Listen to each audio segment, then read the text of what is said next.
J'ai toujours aimé lire. Je me souviens que pendant les vacances scolaires, lorsque j'étais enfant, mes parents étaient obligés de m'empêcher de lire et de me forcer à aller jouer dehors avec mes frères et sœurs et mes cousins pour prendre un petit peu l'air. Alors, la salle de séjour n'était pas très grande, mais il y avait une grande table dans cette salle de séjour, et comme ça se faisait beaucoup à l'époque, cette table était recouverte une longue nappe dont les pans tombaient presque par terre. Alors, je me cachais sous la table pour lire tranquillement, sans être vue. Alors, j'aimais beaucoup les romans historiques, les témoignages, les autobiographies, et le goût m'est resté. Aujourd'hui, si vous le voulez bien, j'aimerais partager avec vous un témoignage que j'ai lu il y a bien longtemps, qui est resté quelque part enfoui dans ma mémoire, mais qui m'avait marqué. L'écrivain André Chanson, dans son livre intitulé Le chiffre de nos jours, raconte ses souvenirs d'enfance, ce qu'il a comme souvenirs d'enfance, et notamment de sa grand-mère. La grand-mère d'André Chanson était protestante de souche, et elle appartenait à une de ces vieilles familles cévenoles enracinées dans la tradition réformée comme dans le terroir de leurs ancêtres. Or un jour, sans prévenir, sa vie bien tranquille a basculé. Alors cela se passe à la deuxième moitié du XIXe siècle, et la famille Aldebert tient une auberge, et Sarah, la fille des Aldebert, a alors 17 ans. Et comme cela lui arrive fréquemment, elle fait la permanence à l'auberge, qui sert aussi de relais de diligence. Or voilà qu'un jour, un voyageur rentre dans l'auberge. C'est un colporteur wesleyen qui entre dans la longue salle basse aux poutres apparentes et assombrie par la fumée. L'homme vient de Jersey et il lui faut prendre du repos après un long périple. Sans mot dire, il s'installe tranquillement auprès du feu.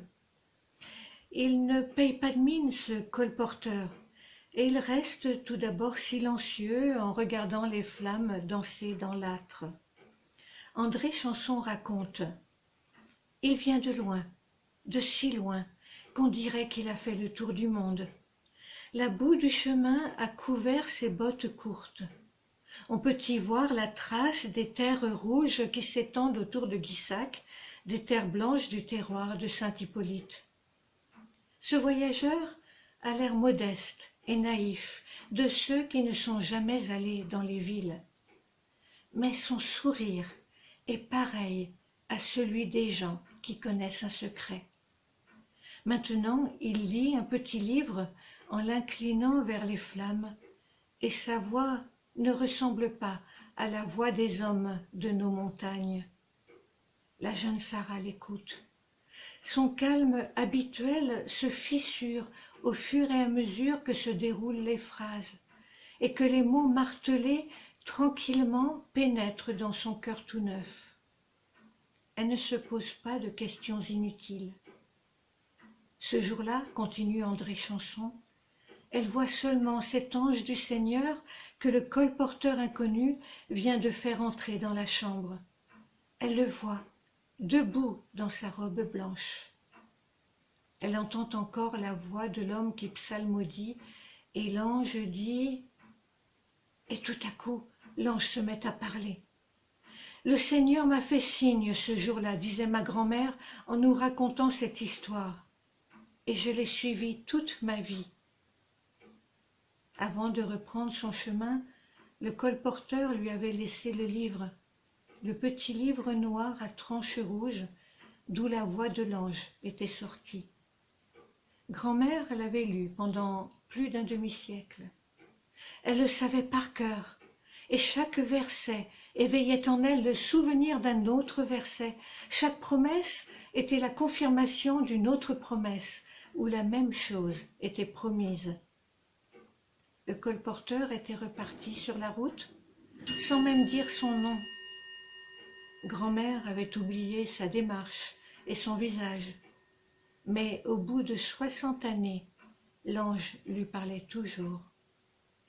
La belle jeune fille avait vieilli, Elle était devenue une vieille femme ridée, mais sa foi était restée aussi jeune et aussi fraîche qu'au premier jour.